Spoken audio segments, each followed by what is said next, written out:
Alright guys, got the lower intake manifold off. This is what it looks like under the lower intake manifold. This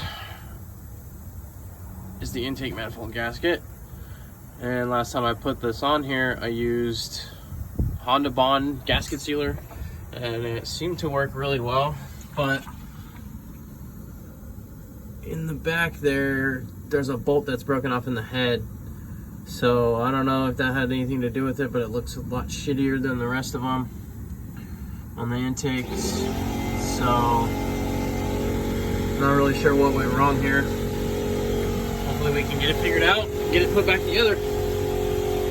That's what it looks like when you get the lower intake manifold off there. Had to take the distributor out. Made a little video of the lineup of the firing order of the spark plug wires, so it would help me be able to get it back together.